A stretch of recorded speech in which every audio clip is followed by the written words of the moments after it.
1. You will hear a student and an advisor talking about facilities at a college. First, you have some time to look at questions 1 to 5.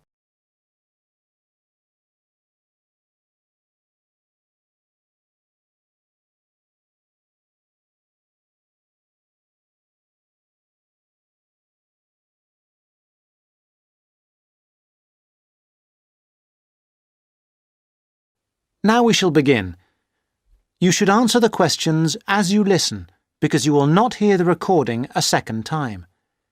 Listen carefully and answer questions 1 to 5. Hi, I wonder if you could help me. I'm starting a course at Glenfield in a few weeks. I was just a bit worried about what facilities there will be and what I'll have to do. I'm especially interested in health and welfare stuff. Certainly.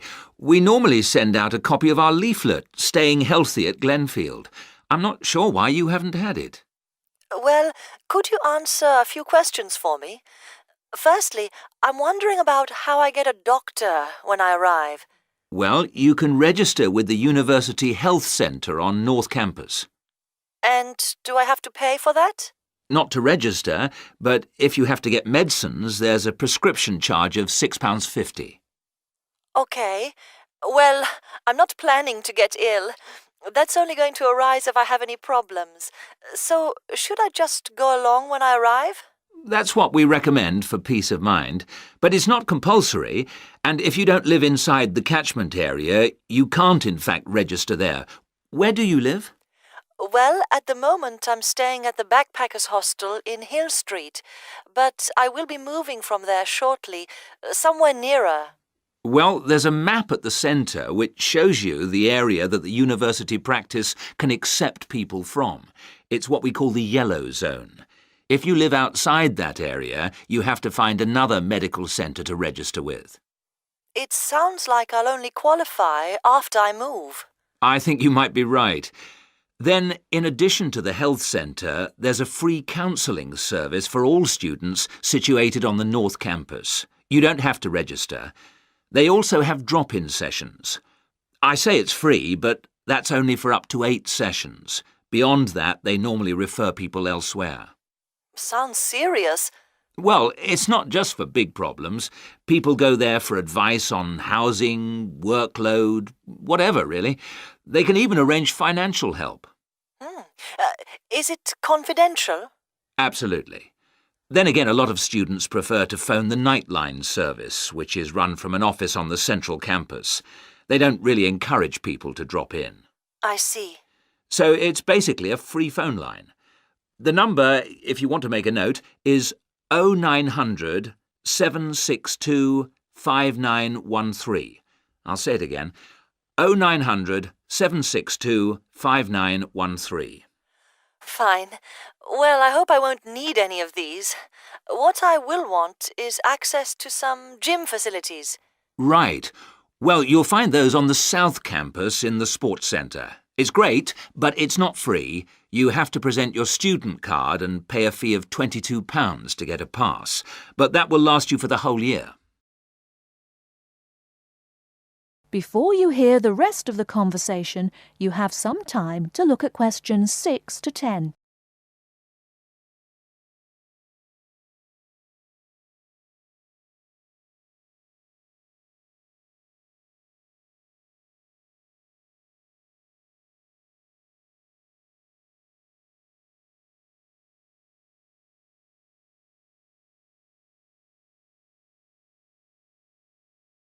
Now listen and answer questions 6 to 10. Is this information on the website? I'm afraid not. I can send you some leaflets or even resend the whole information pack if you give me your details. Could you send the whole information pack, please? Yes, that's fine. I'll have to take down some details. Could you tell me your full name? Sonia Orr. S-O-N-Y... No, I'll spell it. S-O-N-I-A. Then Orr is O-R-R. Orr. OK. And you said you were on Hills Road? Yes, but don't send it there as I'm about to move. I'll give you my new address, which is 22 Winter Gardens. That's Glenfield. And the postcode? Oh, yeah, that's GF23 9BQ. Fine. Now, we're doing a bit of data collection about who uses our services at the moment. Can I just ask a few more questions? Yes, that's fine. OK. If you're an international student, what country are you from? I'm from Switzerland. And how old are you? I'm 24. And finally, which course are you enrolled on? Right, well, that's a bit complicated, since I'm hoping to switch to economics and history. But at the moment... I'm down to do economics and sociology. It's a joint degree. OK, I'll put that. Great. Well, I'll pop the information pack in the post, and you should get it soon. That is the end of part 1. You now have half a minute to check your answers.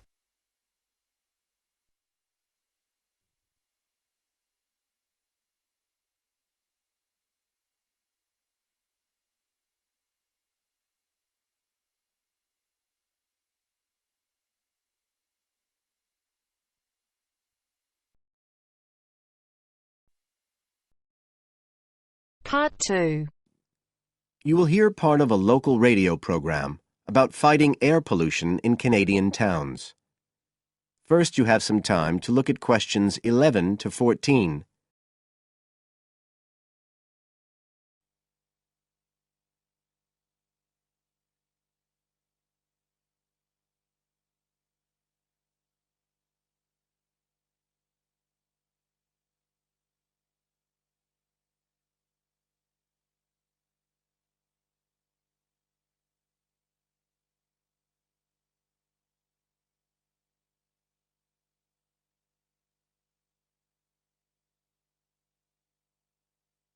Now listen carefully and answer questions 11 to 14. Good morning, folks, and welcome to the Information Roundup on your own local radio station. This is Larry Knowles talking to you this morning on Tuesday, the 25th of May. And the first item coming up is a reminder to you all out there about Canadian Clean Air Day, which is on June 6th. In case you weren't around for the last one, this is a chance for Canadians everywhere to focus on the problems of air pollution and to actually try to do something to help reduce the problem. How many Canadians do you think die annually because of air pollution? 2,000? 3,000? Well, the rate is a staggering 5,000, and it's likely to grow unless we do something. And it's this concern with your health that's the driving force behind the government campaign that is sponsoring Clean Air Day. So what causes air pollution in the first place? Well, the transportation sector accounts for 27% of all greenhouse gases produced in Canada.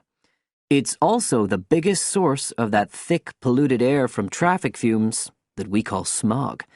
And it's the tiny particles and ground-level ozone in smog that are the main causes of health problems and even deaths across the country. Of course, it's worse in the big cities, but researchers have only recently realized that all you need are low levels of air pollution to seriously damage your health, so we're all at risk. You now have some time to look at questions 15 to 20.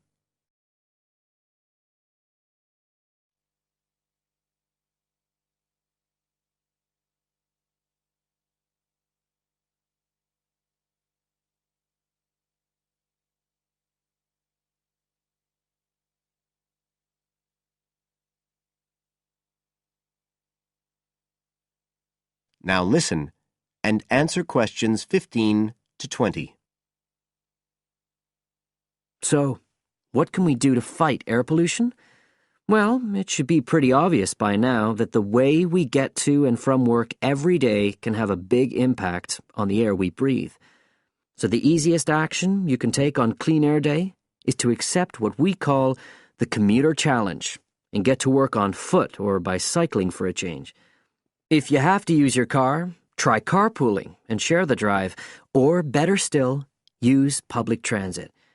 If everyone tries this for just one day, you'll be amazed by the difference it can make to the air in our towns and cities.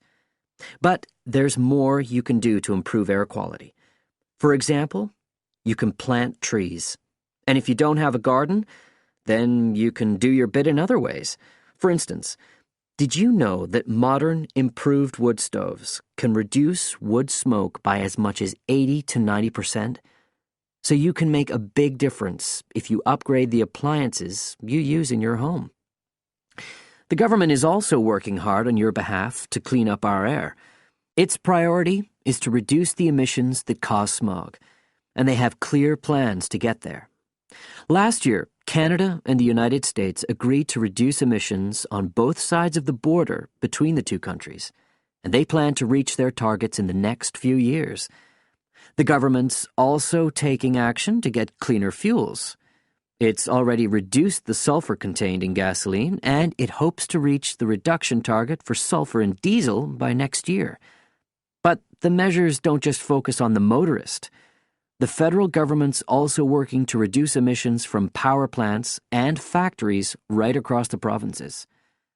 You can find out all about government action and all the plans for Clean Air Day events. That is the end of part 2. You now have half a minute to check your answers.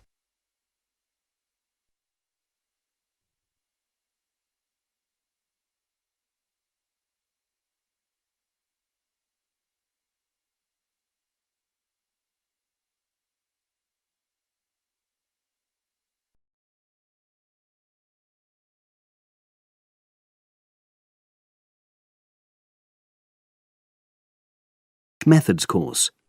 A girl called Leela and a boy called Jake having a seminar with their tutor.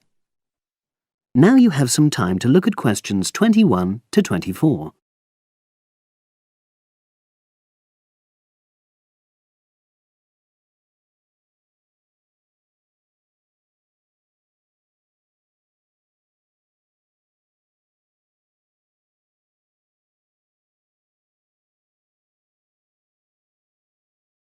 Now listen and answer questions 21 to 24. So the task I gave you both was to choose an article about a small-scale research project. Yes. You were then required to try to reproduce the research procedures in your own context, i.e. try it out for yourselves. Yeah, and that's what we've done. Great. So I'd like you to tell me a bit about the article and why you chose it.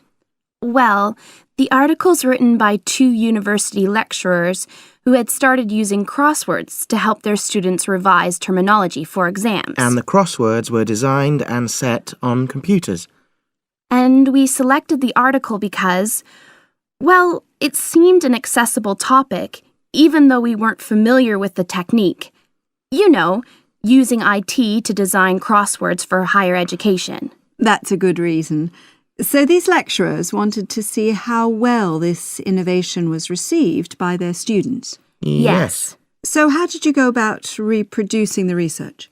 Well, we drew up a list of terms from one of our own modules and designed a crossword for revising these terms. Then we asked our classmates to try out the crossword and give us feedback, their opinions on how they felt about using the technique. Was it easy to find participants? It wasn't easy at first, but then we convinced them that by taking part in the research, they were actually benefiting themselves by preparing for an exam, which is coming up later this term. And it worked. Good. So how did you find out what the students thought about doing the crosswords? A questionnaire. The original article used a 2-page long questionnaire. There were lots of excellent questions on it, but the whole section on difficulties using IT is now obsolete. Old-fashioned even though it had only been written a couple of years ago. So you designed a shorter version? Yeah.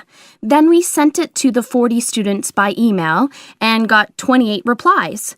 I was taken aback by the fact that everybody we talked to thought this was a good return. I mean, the responses were well written. People had taken a lot of care, but I was really disappointed with the low numbers. Yes, an important lesson to learn for an apprentice researcher. Yeah. Now you have some time to look at questions 25 to 30.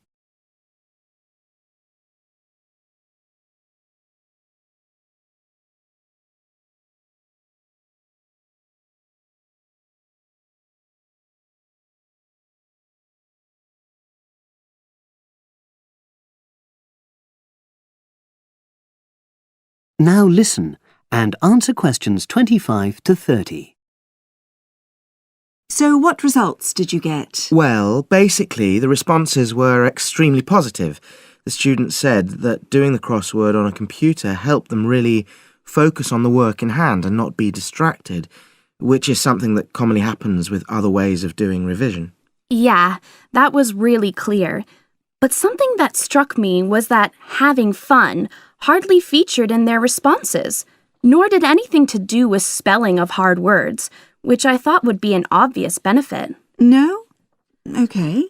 Respondents also said that doing the crossword hadn't really increased their general motivation to study, but that it had highlighted the gaps in their memory so they knew what further work was necessary. Right. So how did your findings tally with those of the original researchers? There were lots of similarities, but... There were probably two main differences. We found that more males than females liked the technique, whereas the original study found the reverse. Also, our respondents said they wouldn't mind doing a crossword as a final official exam, whereas in the original study, students said they would hate doing it even if it meant having a shorter test. But of course, both sets of respondents said they'd be interested in doing more crosswords for informal purposes, revision, and so forth. Right. So let's have a think about the whole project and what you've learned from doing it.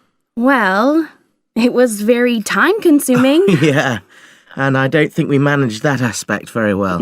It could have been worse.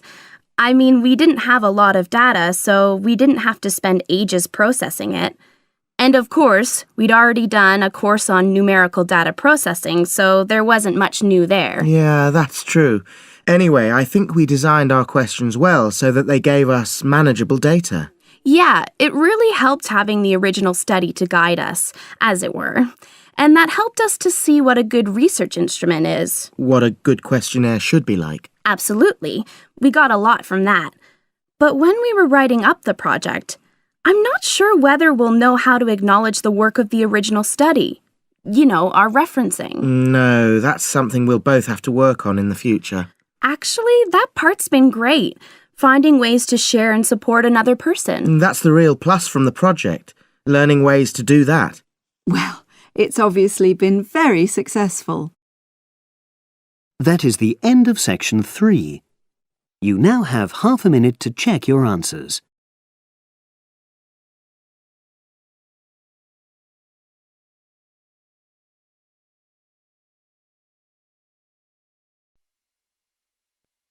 Now turns to Part 4. Part 4. You will hear a presentation by a student about a website she has designed for a supermarket. First, you have some time to look at questions 31 to 40 on pages 113 and 114.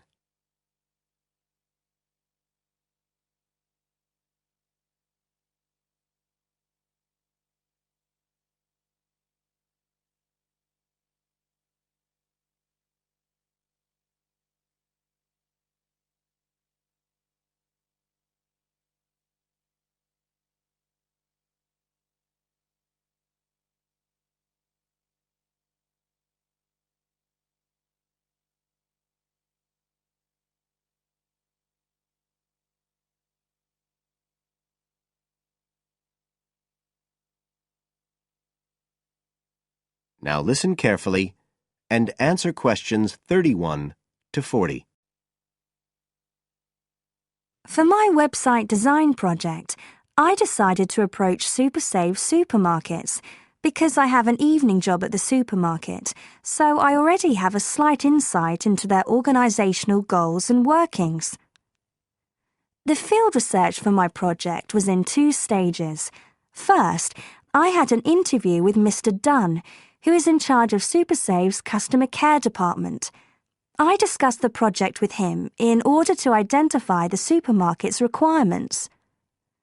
Mr. Dunn said customers are often unwilling to make a face-to-face complaint when they've experienced difficulties with a product or a member of staff or anything related to the supermarket. So he said a website which allowed members of the public to get in touch with the organisation and bring the problem to their attention in a private manner might be very useful, and we agreed that I'd work on this. For the second stage of my research, I devised a questionnaire to put to SuperSave customers. I needed to find out about the customers' experiences of problems together with their attitudes towards making complaints, both directly and indirectly. I used a mixture of closed questions, such as, have you ever experienced a problem at any SuperSave store? And open questions, such as, what would you find helpful about a customer complaint website? I decided to do interviews rather than rely on distribution of the questionnaire, as I felt this was likely to lead to a higher take-up rate. I visited 4 SuperSave stores, 2 in the city centre and 2 in the outskirts, and altogether I interviewed 101 respondents.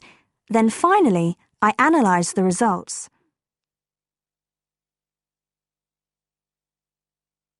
I found the results of the questionnaires to be very informative. I found that out of the total number of customers investigated, 64% had at some stage encountered a problem in a SuperSave store. Out of these people, the vast majority said that they hadn't reported the problem to any member of staff. They just kept it to themselves. The next thing I tried to find out was why they hadn't complained.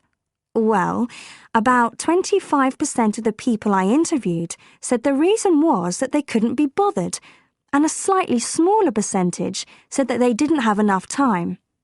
But 55% said the reason was that they felt intimidated.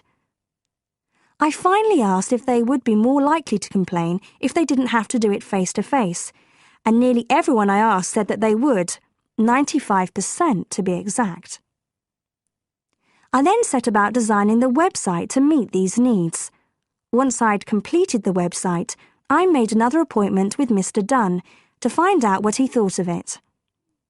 Mr. Dunn said he felt that the pages would benefit his organisation by giving customers a new way of expressing their complaints and by making it easier to collect complaints, identify specific places where service and customer care were not as good as they should be, and act upon them accordingly. SuperSave is already a highly customer-orientated organisation, and he thought our website would be an excellent addition to their customer care effort. This is all well and good, but there still remains the general problem with websites, that there's the lack of access to online computers. Surprisingly, in my survey, I found that 88% of those interviewed had access to the internet, which I felt was quite high. But this access wasn't always direct. For some people, it was through their children and grandchildren and neighbours and so on, rather than being readily available in their own homes. This could prove to be a major drawback to the site, but it is still better to have it now to get the edge over competitors, however slight, and in the very near future, it is expected that almost everyone will have direct access to the internet. Another thing to consider is that at the moment I can only base our conclusions on data gathered from a tiny fraction of the supermarket's customer base. In order to get a better idea of how the site is doing and to see how well I have met my objectives, the site will need to have been up and running for at least a few months. After this time, it'll be possible to see whether or not people are actually using the site and if it's helping to make improvements to their customer service. It would also be interesting to study the effect of the site on staff at the supermarket. Morale could be dented as more complaints come in. Staff may feel they are being unfairly criticised and that there is no need for another way for customers to complain. But also, the site could boost morale by making staff come together to overcome the constructive criticism, and they may gain more job satisfaction by knowing that they are making a difference to the customer. So, overall, I feel my website has met my objectives, but there is scope for improvement and expansion. Are there any questions? That is the end of part 4. You now have half a minute to check your answers.